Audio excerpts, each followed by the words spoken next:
Hi வணக்கம். நாம் இந்த ரீடிங்ஸில் என்ன பார்க்க போகிறோன்னா, ஸ்பெசிஃபிக்காக ஒருத்தங்க கமெண்டில் கேட்டிருந்தாங்க. லைஃப் பர்பஸ் ரீடிங் ஏதாவது போடுங்க மேம் அப்படின்னு சொல்லி கேட்டிருந்தாங்க. ஸோ அதுக்கான ஒரு ரீடிங் தான் இது.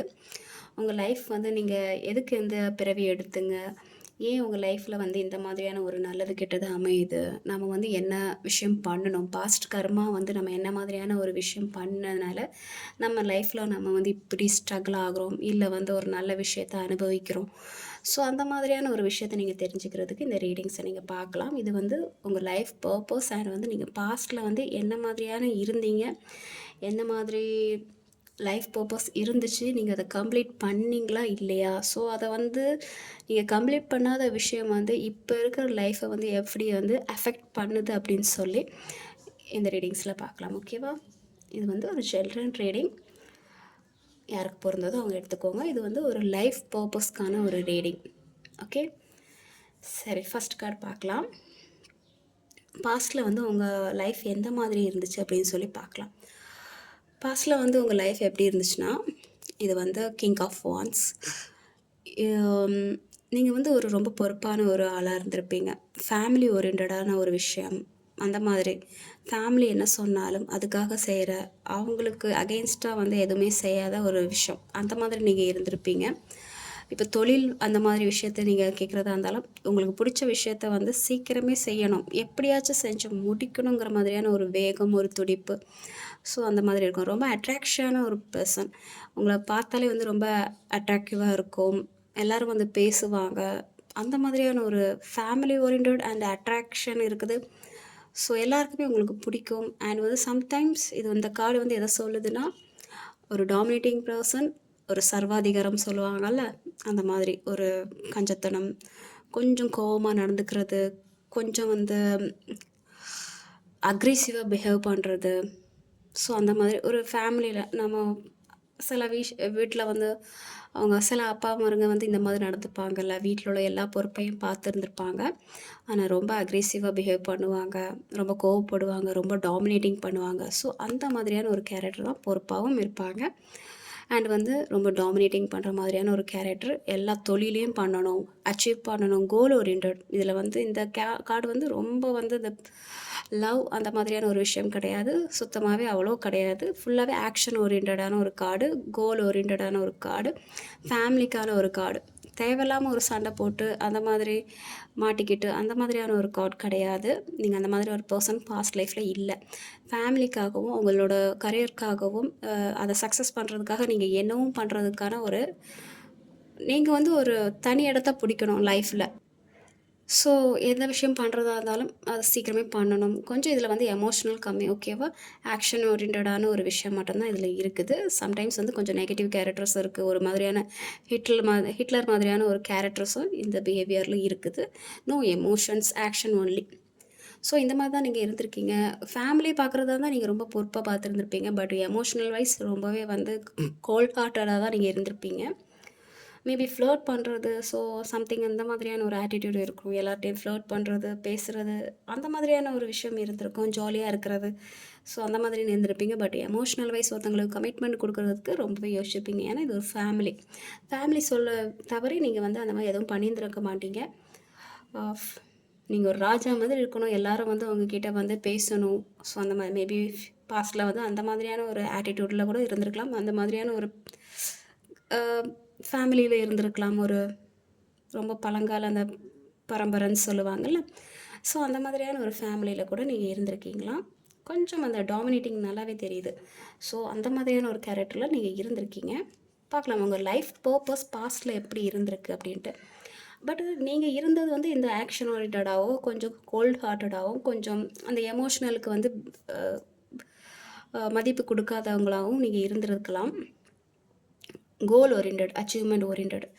பட்டு உங்களோட லைஃப் பர்பஸ் என்னென்னா, நீங்கள் அடுத்தவங்களுக்கு உதவி செய்யணும், அன்பு கொடுக்கணும், அடுத்தவங்களோட கஷ்டத்தை புரிஞ்சுக்கணும்.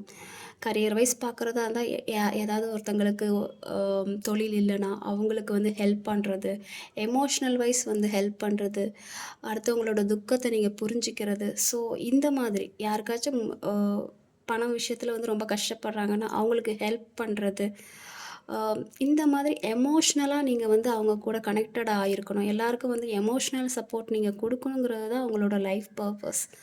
ஸோ நீங்கள் அந்த மாதிரி இருந்தீங்களா இல்லையாங்கிறது வந்து அடுத்த நெக்ஸ்ட் கார்டில் பார்த்துடலாம். பட் பாஸ்ட்டில் நீங்கள் எப்படி இருந்தீங்கன்னு வந்து நல்லாவே தெரியுது. நீங்கள் வந்து எமோஷ்னல் வைஸ் நீங்கள் இல்லை. ஆனால் உங்களோட கோல், உங்களோட பர்பஸ் வந்து உங்களோட லைஃப் பர்பஸ் பாஸ்ட் லைஃப்பில் எப்படி இருந்துச்சுன்னா, எமோஷ்னல் வைஸ் நீங்கள் வந்து ஒருத்தங்களுக்கு சப்போர்ட்டிவாக இருக்கணுங்கிறது தான் உங்களோட லைஃப் பர்பஸ். பட் நீங்கள் அப்படி இல்லை. அப்படி இல்லாத மாதிரி தான் தெரியுது. ஏன்னா நீங்கள் எப்படி வாழ்ந்திருக்கீங்கங்கிறது இந்த கார்ட்லேயே தெரியும். நீங்கள் வந்து உங்கள் ஃபேமிலி அண்ட் வந்து உங்களோட கரியர், உங்களோட பேஷன், உங்களோட கோல் அண்ட் வந்து உங்களோட டாமினேட்டிங், உங்களோட ஈகோ, ஸோ இதை வந்து நீங்கள் பிடிச்சிட்டு வாழ்ந்திருக்கீங்கன்னு நினைக்கிறேன். கொஞ்சம் சம் கேசஸில் வந்து இன்னும் கொஞ்சம் மோசமாக போகும். ஜென்யூனாக இருக்கிறவங்க இதோட ஸ்டாப் ஆயிரும். ஜென்யூன் இல்லாதவங்க இன்னும் கொஞ்சம் அந்த கோவக்காரன், ரொம்ப ஆட்டிடியூட் காமிக்கிறது, கொடுமைப்படுத்து அந்த மாதிரி படுத்துறது, ஸோ அந்த மாதிரியான ஒரு ஆட்டிடியூட் வந்து இருக்கும். ஸோ பாஸ்ட் லைஃப்பில் உங்களோட பர்பஸ் என்னென்னா இந்த மாதிரி தான். நீங்கள் லவ் கொடுக்கணும், ஒருத்தங்களோட ஹெல்ப் பண்ணணும், புரிஞ்சுக்கணும், அடுத்தவங்க கஷ்டத்தை உங்கள் கஷ்டம் மாதிரி நீங்கள் புரிஞ்சுக்கணும், யாருக்கு வந்து ஹெல்ப்லெஸ்ஸாக இருக்கிறவங்கள நீங்கள் உதவி பண்ணணும், நிறைய அன்பு வந்து எல்லாருக்கும் ஷேர் பண்ணணும். ஸோ அந்த மாதிரியான ஒரு லைஃப் பர்பஸில் தான் நீங்கள் வந்து பிறவி எடுத்திருக்கீங்க. அதுதான் உங்களோட லைஃப் பர்பஸ். அன்பு தான் உங்களோட லைஃப் பர்பஸ். ஓகேவா? நீங்கள் அதை வந்து அடுத்தவங்களுக்கு கொடுக்கணும். ஸோ நீங்கள் அதை கொடுத்தீங்களா இல்லையாங்கிறத அடுத்த கார்டில் பார்க்கலாம். ஸோ இந்த கார்டு என்ன சொல்லுதுன்னா, இது எதுக்கான கார்டுனா, நீங்கள் வந்து அந்த லைஃப் பர்பஸை வந்து முடிச்சிங்களா, அதை வந்து கம்ப்ளீட் பண்ணிங்களா, இல்லை ஏதாவது மிச்சம் வச்சுருக்கீங்களா அப்படின்ட்டு. ஸோ சம்திங் வந்து நீங்கள் ஒரு மிச்சம் வச்சுருக்கீங்க. நீங்கள் அந்த லைஃப் பர்பஸை வந்து கம்ப்ளீட் பண்ணலை. அது வந்து இப்போ கரியர் வைஸ்ன்னு வச்சுக்கோங்களேன். நீங்கள் வந்து யாருக்காச்சும் ஹெல்ப் பண்ணியிருந்துருக்கலாம். ஹெல்ப் மீன்ஸ் உங்களோட அதுக்காக, உங்களோட பெனிஃபிட்ஸ்க்காக நீங்கள் ஒருத்தங்களுக்கு ஹெல்ப் பண்ணுற மாதிரி பண்ணி யாரையாச்சும் வந்து கரியர் வைஸ் வந்து அவங்களுக்கு வந்து நீங்கள் பெட்ரோல் ஏதாவது பண்ணியிருந்துருக்கலாம். ஸோ இது ஒரு டைப். அண்ட் இன்னொரு டைப் என்னென்னா, நீங்கள் வந்து உங்களுக்கு வந்து ஏதாவது ஒரு லவ் பர்பஸ் வந்திருக்கும், ஒரு அன்பான ஒரு ஏதோ சம்திங் ஒரு விஷயம் வந்திருக்கும், உங்களை மனசார நேசித்த ஒருத்தவங்கக்கிட்ட வந்து அவ்வளோ அன்பு கிடச்சிருந்துருக்கும். நீங்களும் அந்த அன்பை நீங்கள் கொடுத்துருப்பீங்களாங்கிறது டவுட்டு தான். ஏன்னா இந்த கார்டு வந்து அந்தளவுக்கு கொடுத்த மாதிரி எனக்கு தெரியல. சம்திங் வந்து ஃபேமிலி இஷ்யூஸ்னால அந்த அன்பை நீங்கள் அவங்களுக்கு கொடுக்கலை. பட் உங்கள் மனசில் இருந்திருக்கலாம். மேபி நீங்கள் ஒரு ப்ராமிஸ் பண்ணியிருந்துருக்கலாம், உங்களை நான் கல்யாணம் பண்ணுறேன், கடைசி வரைக்கும் நல்லா பார்த்துக்கிறேன். ஸோ அந்த மாதிரியான ஒரு நீங்கள் ப்ராமிஸ் பண்ணியிருந்துருக்கலாம். பட் அந்த ப்ராமிஸை நீங்கள் வந்து ஃபுல்ஃபில் பண்ணிங்களான்னு கேட்டிங்கன்னா இல்லை. இதில் யாருக்கோ ஒருத்தங்களுக்கு பெட்ரைல் நடந்திருக்கு. ரொம்ப என்ன சொல்கிறது, அவ்வளோ வலியை அனுபவிச்சிருக்காங்க. சொல்ல முடியாத ஒரு வலி உங்களுக்கும் இருக்கலாம், அந்த பர்சனுக்கும் இருந்திருக்கலாம். இல்லை ஒரு கூட்டாளியாக இருந்தால் தொழில் முறையில் ஏதாவது ஒரு விஷயம் நடந்தால் நீங்கள் அவங்கள பெட்ரைல் பண்ணியிருந்தீங்கன்னா சம்திங் உங்களுக்கும் அவங்களுக்கும் ஏதோ ஒரு பெட்ரைல் நடந்திருக்கு. அது ரொம்ப வலியான ஒரு விஷயம். அந்த வலிக்கான நீங்கள் விடையை வந்து நீங்கள் கொடுக்காமலே போயிட்டீங்க, இந்த பிறவி எடுத்துட்டீங்க. ஸோ நான் ரொம்ப வந்து எனக்கு கனெக்ட் ஆகிற விஷயம் என்னென்னா, இங்கே எமோஷ்னல் வைஸ் நீங்கள் யாருக்காச்சும் வந்து ஒரு வலியை கொடுத்துருந்துருக்கலாம், ஒருத்தங்களை நீங்கள் விரும்பி இருந்திருக்கலாம். ஏன்னா லைஃப் பர்பஸே அதானே, லவ் தானே.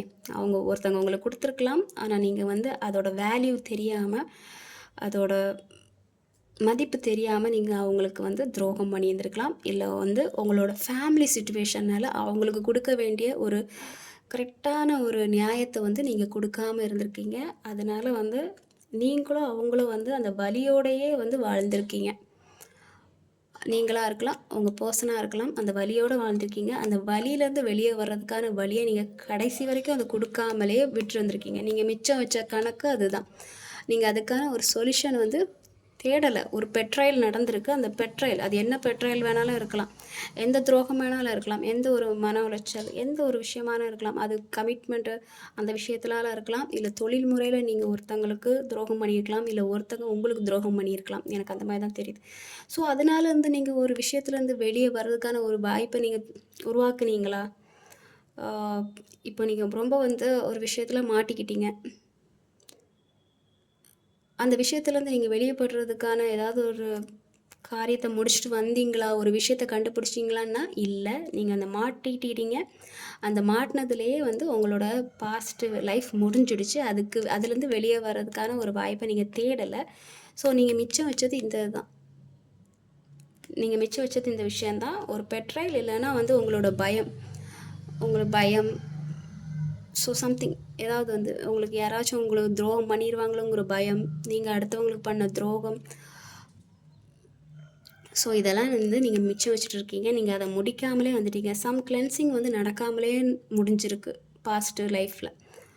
ஸோ எமோஷ்னலி சம்திங் சில பேரை வந்து நீங்கள் ஏமாற்றிருந்துருக்கலாம். அதுக்கான ஒரு பதிலை வந்து நீங்கள் கொடுக்காம வந்திருக்கிறீங்க.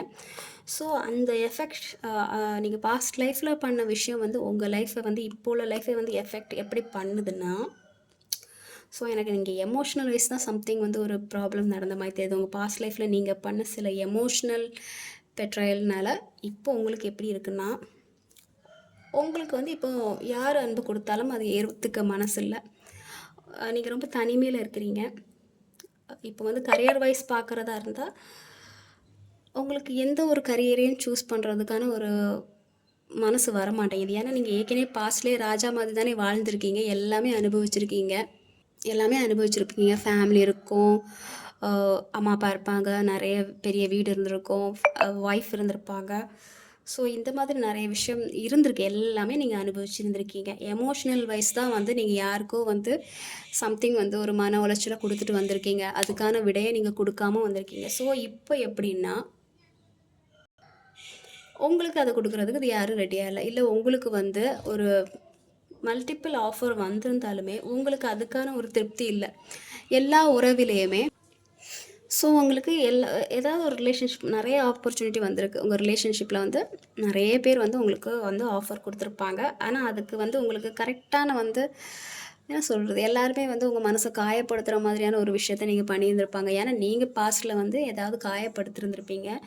உங்களோட ஃபேமிலினால் நீங்கள் அடுத்தவங்கள காயப்படுத்தியிருக்கீங்க. அந்த கரெக்டான ஒரு அன்பை யாருக்கும் நீங்கள் கொடுக்கல. உங்கள் உணர்ச்சிகளை கட்டுப்படுத்தி வச்சுட்டு இருந்திருக்கீங்க. இப்போது இந்த ஜென்மத்தில் இந்த பிறவியில் வந்து உங்களுக்கு நிறைய ஆஃபர்ஸ் வரும்போது வர்ற ஆஃபர்ஸ்லாம் எல்லாமே உங்களை காயப்படுத்துகிற மாதிரியான ஒரு ஆஃபர்ஸாக இருக்கலாம். இல்லை அந்த ஆஃபர்ஸில் வந்து உங்களுக்கு கரெக்டான ஒரு சாட்டிஸ்ஃபேக்ஷன் இல்லாமல் இருக்கலாம். அது தொழில் முறையாக இருக்கலாம், இல்லை வந்து காதல் அந்த லைஃப்பில் இருக்கலாம், மேரேஜ் லைஃப்பில் இருக்கலாம். உங்களுக்கான அந்த சாட்டிஸ்ஃபேக்ஷன் இருக்காது. நிறைய கப்ஸ் இருக்குது. இதில் நிறைய பேர் உங்களுக்கு வந்து அந்த அன்பை கொடுத்துருப்பாங்க. அந்த எல்லா அன்புலேயுமே வந்து உங்களுக்கு ஒரு துரோகம் இருந்திருக்கலாம். இல்லை வந்து அந்த கரெக்டான ஒரு சாட்டிஸ்ஃபேக்ஷன் வந்து அந்த ரிலேஷன்ஷிப்பில் வந்து இல்லாமே போயிருந்துருக்கலாம். மல்டிபிள் கப்ஸ் இருக்குது. நிறைய பேர் வந்து உங்கள் லைஃப்பில் வந்து அப்ரோச் பண்ணியிருந்திருப்பாங்க. தொழில் முறையில் கூட நிறைய ஆஃபர்ஸ் வந்திருக்கும். பட் வந்து உங்களுக்கு எந்த ஒரு அதையும் செலக்ட் பண்ண முடியல, ஒரு சோம்பல் காரணமாக. ஏன்னா போன ஜென்மத்தில் வந்து போன பிறவியில் வந்து நீங்கள் ரொம்ப வந்து ஆக்டிவாக இருந்திருக்கீங்க. நிறைய விஷயத்த அச்சீவ் பண்ணிட்டீங்க. தொழில் முறையில் குடும்பத்துக்கு செய்ய வேண்டியதை எல்லாம் பண்ணிட்டீங்க. தொழிலில் பண்ண வேண்டியது எல்லாத்தையும் நீங்கள் பண்ணிட்டீங்க. பட் எமோஷ்னல் வைஸ் வந்து நீங்கள் வந்து யாருக்கும் கொடுக்காம இருந்திருக்கீங்க. இந்த பிறவியில் எப்படின்னா, உங்களுக்கு எமோஷ்னல் வைஸ் எல்லாரும் கொடுக்குறதா இருந்தாலுமே வந்து உங்களுக்கு அது சாட்டிஸ்ஃபேக்ஷனாக இல்லை. நீங்கள் போன ஜென்மத்தில் வந்து எல்லாருக்கும் வந்து அன்பு கொடுத்தீங்களா? ஸோ இல்லை. ஸோ இந்த ஜென்மத்தில் உங்களுக்கு நிறைய ஆஃபர்ஸ் வரதா இருந்தாலுமே வந்து அதில் வந்து உங்களுக்கு ஒரு சாட்டிஸ்ஃபேக்ஷன் இல்லாத மாதிரியான ஒரு லைஃப் இருக்குது. ஒரு வெறுப்பு இருக்குது, ஒரு துரோகம் இருக்குது. எல்லாரும் வராங்க நம்ம லைஃப்பில், நம்மளை கஷ்டப்படுத்திகிட்டே போகிறாங்க. ஒரு வெறுப்பான ஒரு மனநிலை, தனிமையாக இருக்கணும்னு தோணுது. ஒரு மூமெண்ட்டே இல்லை, வேலை செய்யவும் பிடிக்கல, ரிலேஷன்ஷிப்பில் போகிறதுக்கும் பிடிக்கல. அப்படியே வந்து ஒரு தேங்கி போன ஒரு மனநிலையில் இருக்கிறீங்க. நிறைய ஆஃபர்ஸ் வருது, இல்லைன்னு சொல்ல முடியாது. ஏகப்பட்ட ஆஃபர்ஸ் வருது. பட் எதையுமே எடுக்க முடியல. எல்லாமே வந்து ஒரு வலி நிறைந்ததாக இருக்குது. உங்கள் உணர்ச்சியை வந்து புரிஞ்சிக்கிற மாதிரியான ஒரு ஒரு ரிலேஷன்ஷிப் இருந்த மாதிரி தெரியல. எல்லா ரிலேஷன்ஷிப்புமே வந்து உங்களுக்கு வலி கொடுத்துருக்கு. புதுசாக கூட உங்களுக்கு ரிலேஷன்ஷிப் வந்திருக்கும். அதை அக்செப்ட் பண்ணணுமா வேணாமா? ஏற்கனவே நம்ம வந்து இவ்வளோ வலி அனுபவிச்சிருக்கோமே, ஸோ எதுவுமே எக்ஸ்ட்ரா அனுபவிக்கணுமா? அந்த மாதிரியான ஒரு மனநிலையில் நீங்கள் இருந்திருக்கீங்க. பாஸ்ட் லைஃப் வந்து போன பிறவிலையும் இருக்கலாம், இல்லை இந்த லைஃப்லேயே வந்து சம்டைம்ஸ் வந்து பாஸ்ட்டில் நீங்கள் பண்ண ஒரு விஷயமா இருக்கலாம். மோஸ்ட்லி வந்து பாஸ்ட்டு லைஃப். சம் கேசஸில் வந்து அது வந்து இந்த லைஃப்லேயே ரிஃப்ளெக்ட் ஆகும். நீங்கள் பிறந்ததுலேருந்து சில விஷயம் ஸ்டார்டிங்கில் நீங்கள் இந்த மாதிரி பண்ணியிருந்திருப்பீங்க. ஸோ இப்போ வந்து உங்கள் எமோஷ்னலுக்கு வந்து யாரும் மதிப்பு கொடுக்குறாங்களானா அப்படின்னா யாரும் மதிப்பு கொடுக்கல. வர்ற மாதிரி வருவாங்க, கொஞ்ச நாள் பேசுவாங்க, பழகுவாங்க, சிரிப்பாங்க, அண்ட் வந்து உங்களை காயப்படுத்திட்டு அவங்க பாட்டுக்கு போயிடுவாங்க. ஸோ இந்த மாதிரியே ஒரு விஷயம் உங்களுக்கு நடந்துட்டுருக்கு. ஏன்னா நீங்க வந்து அ கொடுக்க வேண்டிய டைமில வந்து நீங்க கரெக்ட்டா குடுக்கல. ஒருத்தவங்களோட உணர்ச்சிய நீங்க புரிஞ்சுக்கல. ஸோ இப்போ வந்து உங்க உணர்ச்சிய யாராவது புரிஞ்சுக்கிறாங்களா அப்படின்னு கேட்டீங்கன்னா, அவங்க புரிஞ்சுக்கிறதுக்கு ரெடியா இல்ல. சும்மா ஒரு ஜாலிக்காக உங்க லைஃப்ல வராங்க, ஹேப்பியா இருக்கிறாங்க, பேசுறாங்க, அதோட போயிர்றாங்க. ஸோ நீங்க இப்ப என்ன பண்ணணும்னா, உங்க லைஃப் பர்ப்பஸ் என்னன்னா, நீங்க வந்து எதிர்பார்க்காதீங்க. உங்களோட எமோஷனல் வந்து ஃபுல்ஃபில் ஆகணும்னு சொல்லிட்டு நீங்க நினைக்காதீங்க. நீங்க ஓகே, நீங்க காயப்பட்டிருந்தாலும் பரவால்ல. அ நெறையா எமோஷனல் வைஸ் வந்து ரொம்பவே வந்து வீக்கானாலும் பரவால்ல. யாராச்சும் உங்கள்கிட்ட வந்து எமோஷ்னல் சப்போர்ட் வேணும்னா, நீங்க அத குடுங்க. அன்ப மட்டும் குடுங்க. நான் காதல சொல்லல. அன்ப குடுங்க. யாராச்சும் உங்களுக்கு எமோஷ்னல் சப்போர்ட் வேணும், ஒரு தைரியம் குடுக்கணும், கொஞ்சம் என் கூட அந்த ஒரு நல்ல வார்த்தை பேசினா போதும்ல. ஆறுதலா 4 வார்த்தை பேசினா வந்து சில பேருக்கு வந்து ஹேப்பியா இருக்கும்ல. ஸோ அந்த மாதிரியான ஒரு சப்போர்ட்டிவ்ல நீங்க இருங்க. அடுத்தவங்களோட உணர்ச்சிய புரிஞ்சுக்கோங்க. நீங்க ஹர்ட் ஆயிருக்கீங்கன்னு சொல்லிக்கிட்டு, அடுத்தவங்களோட ஃபீலிங்ஸையும் இந்த ஜென்மத்திலயும் கன்டின்யூ பண்ணாதீங்க. நீங்க ஹர்ட் ஆனது ஆனதாவே இருக்கட்டும். அடுத்தவங்களோட ஃபீலிங்ஸ புரிஞ்சு, அவங்களுக்கு என்ன பிரச்சனை? அவங்களுக்கு என்ன முறையில நம்ம வந்து ஹெல்ப் பண்ணலாம்? நான் இத வந்து லவ்க்காக சொல்லல. ஒரு எமோஷனல் சப்போர்ட், அன்பு அந்த விஷயத்த தான் நான் சொல்றேன். அன்பால நமக்கு என்ன குடுக்கலாம்? எமோஷனல் சப்போர்ட் நம்ம என்ன பண்ணலாம்? அவங்களுக்கு எப்படி ஹெல்ப் பண்ணலாம்? அவங்களுக்கு நம்ம எப்படி வந்து அவங்க லைஃப்ல வந்து நம்ம ஒரு சப்போர்ட்டிவா இருக்கலாங்கிற மாதிரியான ஒரு விஷயத்துல நீங்க யோசிங்க. உங்க லைஃப் ஓகே, நடந்தது வரைக்கும் இருக்கட்டும். உங்கள எமோஷனலா ஹர்ட் பண்ணது வரைக்கும் இருக்கட்டும் உங்க லைஃப. ஸோ அதுலேருந்து இப்ப நீங்க ஹீல் ஆயி, அடுத்தவங்களோட அன்புக்காக நீங்க வாழணும். அடுத்தவங்களோட சப்போர்ட்டுக்காக நீங்க வாழணும். அடுத்தவங்களுக்கு நீங்க சப்போர்ட் குடுத்து, அவங்க ஹேப்பினஸ்லேருந்து நீங்க வாழணும். So okay. ஏன்னா நீங்க அத தான் நீங்க பண்ணாம இருந்திருக்கீங்க. அந்த அன்ப நீங்க புரிஞ்சிக்கல. போன ஜென்மத்தில குடுத்த அன்ப நீங்க வந்து புரிஞ்சிக்கல. ஏதோ ஒரு காரணத்துக்காக குடும்ப சூழ்நிலையா இருக்கலாம். இல்ல வந்து ஏமாத்தி இருந்திருக்கலாம். ஸோ இந்த மாதிரியான ஒரு காரணத்துக்காக நீங்க அத புரிஞ்சுக்காம இருந்திருக்கீங்க. ஸோ இந்த ஜென்மத்திலயும் நீங்க வந்து இந்த பிறவியிலயும் வந்து நீங்க அத கன்டின்யூ பண்ணாதீங்க. நீங்க ஹர்ட் ஆனது ஆனதாவே இருக்கட்டும். இனி வந்து யாராச்சும் இனி வந்து அடுத்தவங்களுக்கு ஹெல்ப் பண்றது மூலியமா இருக்கட்டும். உங்க அன்ப வந்து பரிமாறுங்க. எல்லாரையும் வந்து ரொம்ப கைண்ட் ஹார்ட்டடா நடத்துங்க. சாஃப்ட்டா பிஹேவ் பண்ணுங்க. ஆ ஏன்னா இந்த வேர்ல்டுக்கு அதுதான் முக்கியம். உங்களோட பணமோ, அதுவோ வந்து தேவை கிடையாது. ஏன்னா எல்லாருமே வந்து கொஞ்சம் எமோஷ்னலா வந்து வீக்கா தான் இருந்திருப்பாங்க. ஏதாவது அவங்களுக்கு ஒரு எமோஷ்னல் சப்போர்ட் கண்டிப்பா வேணும். ஸோ அவங்களுக்கு உங்கள்கிட்ட இருந்து பணம் எதுவும் தேவையில்ல. ஒரு எமோஷ்னல் சப்போர்ட் மட்டும் தான் எதிர்பார்க்குறாங்க. அத மட்டும் நீங்க குடுங்க. உங்ககிட்ட இருந்து அவங்க வேற எதுவும் எதிர்பார்க்கலல்ல. ஸோ அத மட்டும் குடுங்க. நீங்க வந்து அதில என்ன சொல்றது? அதில ஹர்ட் ஆவுமோ, ஆக மாட்டோமோங்கிற மனநிலைய விட்டுருங்க. அதுலேருந்து என்ன அவுட்கம் வந்தாலும் ஏத்துக்கோங்க. மேக்ஸிமம் வந்து நீங்க ஹர்ட் ஆகாத மாதிரி பார்த்துக்கோங்க. நான் உங்களுக்கு அன்பு தான் குடுக்க சொன்னேன். அதில அடிக்ஷன் ஆக சொல்லல. உங்க பாட்டுக்கு நீங்க அன்பு குடுக்குறீங்களா? ஹெல்ப் பண்றீங்களா? அதோட நீங்க வந்து அதுலேருந்து நகர்ந்து வந்துருங்க. உங்களால முடிஞ்ச விஷயத்த மட்டும் பண்ணுங்க. நீங்க அதில போய் மாட்டிக்காதீங்க. ஓகேவா? ஸோ நீங்க அன்ப குடுக்குறது மட்டும் தான் உங்களோட லைஃப் பர்ப்பஸ். வாங்குறது இல்ல. வாங்குனாலுமே வந்து உங்களுக்கு ஹர்ட் ஆகும். ஸோ அத நீங்க ஸ்டாப் பண்ணுங்க. ஓகேவா? So spread love. ஓகே. நீங்க முடிக்காத விஷயம் வந்து அந்த ஸ்ப்ரெட் லவ் தான். அன்ப குடுங்க. அன்ப நீங்க அடுத்தவங்களுக்கு குடுக்க குடுக்க, உங்க லைஃப்ல வந்து ஒரு நல்ல சேஞ்சஸ் வர்றதுக்கான வாய்ப்பு நெறைய இருக்கு. ஓகேவா? So spread love. Okay. So இந்த ரீடிங் கேட்டவங்களுக்காக இந்த ரீடிங் நான் போட்டிருக்கேன். லைஃப் பர்ப்பஸ் என்ன அப்படின்னு சொல்லிக்கிட்டு, நிறைய பேருக்கு ஹெல்ப் பண்ணுங்க. இதுதான் உங்களோட லைஃப் பர்ப்பஸ் அண்ட் வந்து லவ் ஸ்ப்ரெட் பண்ணுங்க. இதுதான் உங்களோட லைஃப் பர்ப்பஸ். ஓகே. ஸோ அது வந்து உங்களுக்கு கரெக்ட்டா பொருந்தியிருக்கும்னு நினைக்கிறேன். உங்களுக்கு புரிஞ்சிருக்கும்னு நினைக்கிறேன். So take care. பாய்.